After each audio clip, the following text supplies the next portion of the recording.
తాకట్టులో ఉన్న బంగారాన్ని విడిపించి ఆ రోజున్న మార్కెట్ ధర కట్టి మిగిలిన డబ్బును మీకు అందిస్తుంది ఎస్వీఎస్ గోల్డ్.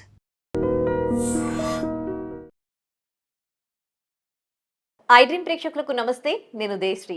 ఇవాళ మనతో పాటు స్టూడియోలో ఉన్నారు వంటింటి వైద్యానికి care of address senior ayurvedic వైద్య నిపుణులు డాక్టర్ చిట్టుబుట్ల మధుసూదన్ శర్మ గారు.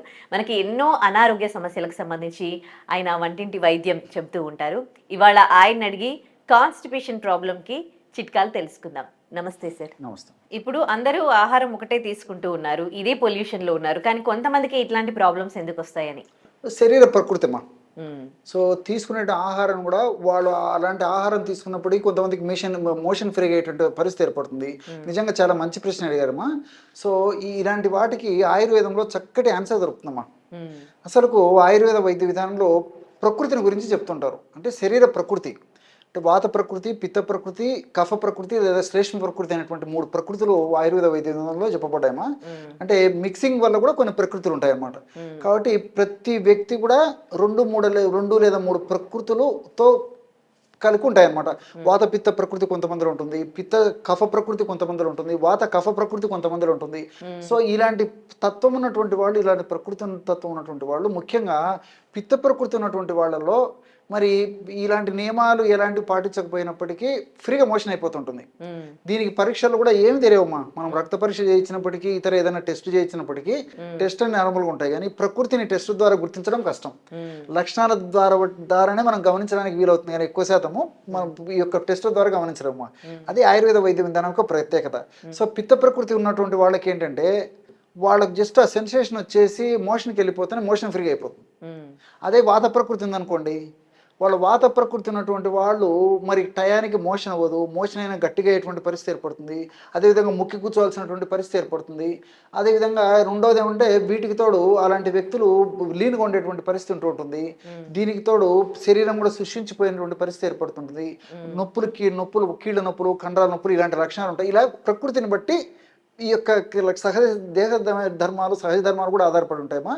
కాబట్టి కొంతమందికి ప్రకృతితో సంబంధం లేకుండా వీళ్ళు తీసుకునే ఆహార విధానాల వల్ల కూడా ఈ యొక్క లక్షణాలు, మార్పులు కలుగుతుంటాయమ్మా. ఓకే. ఇప్పుడు కాన్స్టిపేషన్ కి సంబంధించి తీసుకుంటే కొంతమంది ఇంకా బాత్రూంలోకి వెళ్తే గంటలు బాత్రూంలోనే ఉంటారు, చాలా ఇబ్బంది పడుతూ ఉంటారు. కొంతమందికి ఏమో పొద్దున్న లేవగానే కాన్స్టిపేషన్ అనేది అయిపోతూ ఉంటుంది. సో కానీ ఇట్లా గంటలు కష్టపడే వాళ్ళు, అరే మాకు మళ్ళీ దీనివల్ల ఇబ్బంది అవుతుందని కూడా వాళ్ళకు తెలీదు. సో అసలు అట్లా అవ్వడానికి రీజన్ ఏంటి? వాళ్ళకి ఎట్లాంటి రెమెడీస్ మీరు చెప్తారు? ఓకేమ్మా. అసలుకు కాల విరేచనం ఆరోగ్యకరణం శ్రేష్టం అని చెప్పి చెప్తుంది ఆయుర్వేద వైద్య విధానం. సో ఇంతకుముందు మీరు చెప్పినట్లు దేహ ధర్మాల్లో భాగంగా, శరీర ధర్మాల్లో భాగంగా మన దేహంలో తయారైనటువంటి ఈ మల పదార్థం ఏదైతే ఉందో అది కాల విరేచనం అంటే ఉదయం పూట మోషన్ రూపంలో ముక్కకుండా, మూరవకుండా సహజసిద్ధంగా బయటికి విసర్జింపబడాలన్నమాట. అది ఆరోగ్యవంత లక్షణం. కానీ ఈ రోజుల్లో మరి మనం వెతికినా కానీ అలాంటి వ్యక్తులు కనపడడం చాలా అరుదమ్మా.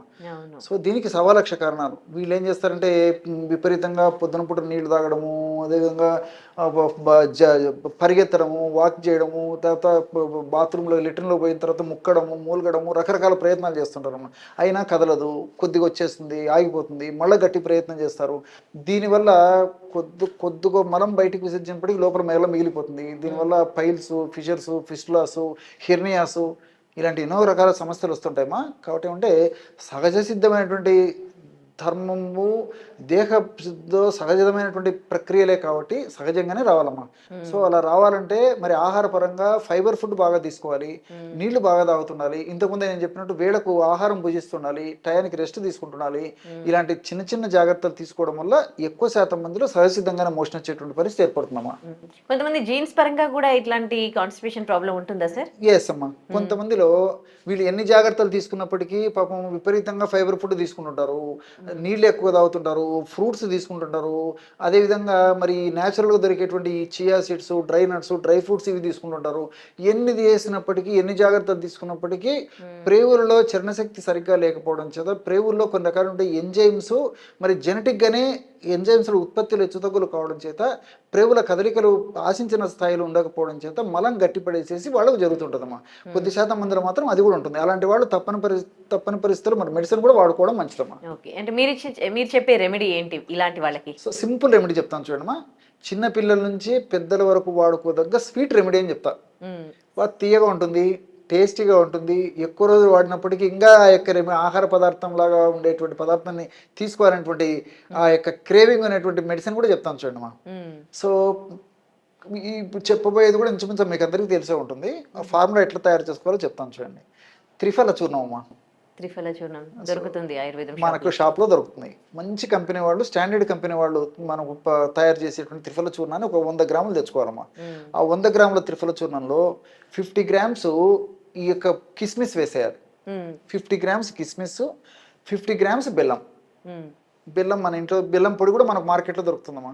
సో మొత్తం 100 గ్రామ్స్ త్రిఫల చూర్ణం అయితే 50 గ్రామ్స్ కిస్మిస్, 50 గ్రామ్స్ బెల్లం పొడి అంతా కలిపేసి రోల్ లాంటిది ఏదైనా ఉంటే మెత్తగా దంచేయాలమ్మా. అది లేనప్పుడు అలాంటి లేని పక్షంలో మిక్సీలో వేసేసి బాగా కలిపేసేయాలి. కిస్మిస్ లో సీడ్స్ ఉంటాయి కదా, సీడ్లెస్ తీసుకుంటే మంచిదమ్మా. సీడ్లెస్ తీసుకోవాలి, సీడ్ లేకుండా తీసుకుంటే సరిపోతుంది. సో మొత్తం కలిసిపోతుందమ్మా. మనం రోట్లో వేసి దంచితే ముద్దలాగా అయిపోతుంది, మిక్సీలో వేసేస్తే పొడి పొడిలాగా అవుతుంది. ఎలాగైనా పర్లేదమ్మా, ఎందుకంటే నీటి శాతం తగ్గిపోతుంది కదమ్మా మిక్సీలో వేసేసరికి.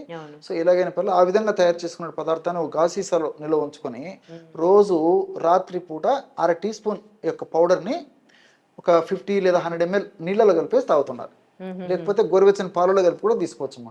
అన్నం తిన్నాక పడుకునేటప్పుడు. సో ఈ విధంగా చేయడం వల్ల ఉదయం పూట పేగుల సెన్సేషన్ వచ్చేసి మనకు మెలకు వచ్చేసి మోషన్కి వెళ్ళిపోతాం. మోషన్కి వెళ్ళిన తర్వాత కూడా మన ప్రమేయం లేకుండా, ప్రయత్నం లేకుండా సాఫ్ట్గా, స్మూత్గా, ఫ్రీగా, ఎలాంటి ఇబ్బంది లేకుండా ఒక్కసారి బయటకు వెళ్ళిపోతున్నామా. లోపల తయారైనటువంటి మల పదార్థం అంతా ఒక్కసారి బయటకు వెళ్ళిపోతుంది, క్షణంలోనే మోషన్ అయిపోతుంది. ఆ టెండెన్సీ కూడా వచ్చేస్తుంది అనమాట. సో కొన్నాళ్ళ పాటు రెగ్యులర్గా వాడుకోవడం వల్ల ఇది మనకి ఎలాంటి సైడ్ ఎఫెక్ట్స్ ఉండవు, అన్ని సైడ్ బెనిఫిట్స్ ఉంటాయి. రెండోది ఏమంటే ఈ యొక్క త్రిఫల అనేక రకాలైన వ్యాధులను కూడా తగ్గిస్తున్నామా. కేవలం మోషన్ ఫ్రీగా చేయడమే కాకుండా త్రిఫల గుండె జబ్బులు రాకుండా, నరాల జబ్బులు రాకుండా ఉండేందుకు, జీర్ణాశయానికి సంబంధించిన జబ్బులు రాకుండా ఉండేందుకు, ఈ పైల్స్, ఫిషరు, ఫిష్లా ఇలాంటి సమస్యలు రాకుండా ఉండేందుకు ఈ విధంగా మల్టిపుల్గా ఈ యొక్క త్రిఫల పనిచేస్తున్నామా. అదేవిధంగా కిస్మిస్ అనేక రకాల పోషకాంశాలు ఉన్నాయి. అదేవిధంగా కొన్ని రకాలైనటువంటి కొన్ని రకాలైనటువంటి ఫైబరు, అట్లే కాల్షియము, ఐరన్, మెగ్నీషియము, ఫాస్ఫరస్ ఇలాంటి అనేక రకాల పోషకాంశాలు ఉన్నాయి. మంచి మంచి బాడీకి ఉపయోగపడే షుగర్స్ ఉన్నాయి. సో ఇవన్నీ కూడా ప్రత్యక్షంగా పరోక్షంగా మోషన్ ఫ్రీగా ఎందుకు ఉపయోగపడతాయమ్మా. మంచి శక్తిని కూడా కలగజేస్తాయి. అంతేకాకుండా ఈ యొక్క కిస్మిస్లో ఉన్నటువంటి రసాయన పదార్థాల యొక్క ప్రభావం చేత బ్రెయిన్ షార్ప్నెస్ కూడా పెరుగుతుందమ్మా, మెమరీ కూడా ఇంప్రూవ్ అవుతుంది అనమాట. సో కిస్మిస్లో అలాంటి శక్తి ఉంది. సో బెల్లంలో కూడా అనేక రకాల పోషకాంశాలు ఉన్నాయమ్మా. సో ఇవన్నీ కూడా మరి ప్రత్యక్షంగా పరోక్షంగా మోషన్ ఫ్రీగా ఎందుకు ఉపయోగపడమే కాకుండా శరీర పోషణకు, శరీర దారుఢ్యానికి, ఇమ్యూనిటీ పవర్ పెరిగేందుకు కూడా చాలా సమర్థవంతంగా ఉపయోగపడతాయి. పిల్లల నుంచి పెద్దల వరకు ఎవరైనా తీసుకోవచ్చు. పిల్లలు అయితే మాత్రం డోస్ తగ్గించాలమ్మా. ఇప్పుడు నేను చెప్పింది పెద్దల డోసు. చిన్న పిల్లలు అయితే వయస్సును బట్టి, వారి యొక్క శరీర తత్వాన్ని బట్టి 1/2 టీ స్పూన్ కానీ, లేకపోతే ఇంకా తక్కువ కానీ తీసుకుంటే సరిపోతుందమ్మా. ఎన్ని రోజులు వాడాలి? సో మీరు ఒక 2 months 3 months వరకు వాడుకోవచ్చు, 4 months అయినా వాడుకోవచ్చు. ఎక్కువ రోజులు వాడినా ప్రాబ్లం అయితే ఉండదు. కానీ ఇక్కడ కూడా మరి ఇవన్నీ నేను చెప్పేసరికి మీకు సందేహం వచ్చి ఉంటుంది, మరి పబ్లిక్ కూడా చాలా మందికి సందేహం వచ్చి ఉంటుందమ్మా, షుగర్ వ్యాధిగ్రస్తుల పరిస్థితి ఏంటని చెప్పి. అవును, దీంట్లో కిస్మిస్ వాడతాం, బెల్లం వాడతాం కదా. సో జనరల్ మీకు ఆ డౌట్ వచ్చి ఉంటుంది. అలాంటి వాళ్ళు మాత్రం ఏదో కొద్దో గొప్ప వారం రోజులు 10 రోజులు వాడుకోవచ్చు, కానీ దీర్ఘకాలం పాటు మాత్రం వాడకూడదమ్మా. అలాంటి వాళ్ళకు నేను వీడియోలో ఇతర వీడియోస్ కూడా మంచి మంచి ఫార్ములాస్ చెప్పడం జరిగింది. అలాంటి వాళ్ళు ఎవరైనా కావాలంటే వేరే వీడియోస్ లో నేను చెప్పిన ఫార్ములాస్ వాడితే సరిపోతుందమ్మా. రైట్, చాలా చక్కటి పరిష్కారం చెప్పారండి ఈ కాన్స్టిపేషన్ ప్రాబ్లమ్ కి. Thank you sir. Okay. And for more videos, please subscribe to iDream channel. Subscribe to iDream Media. Please subscribe to iDream. Please subscribe to iDream. Please subscribe iDream. And please subscribe to iDream.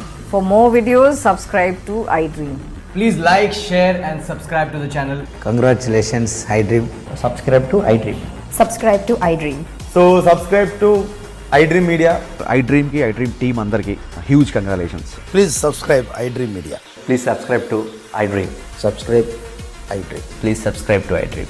iDream అంటే నా కళల channel subscribe చేసుకున్న నోరు తిరుగుతలేదు, మీరైతే గంట గుర్తు కొట్టండి. For more such videos, please subscribe to iDream.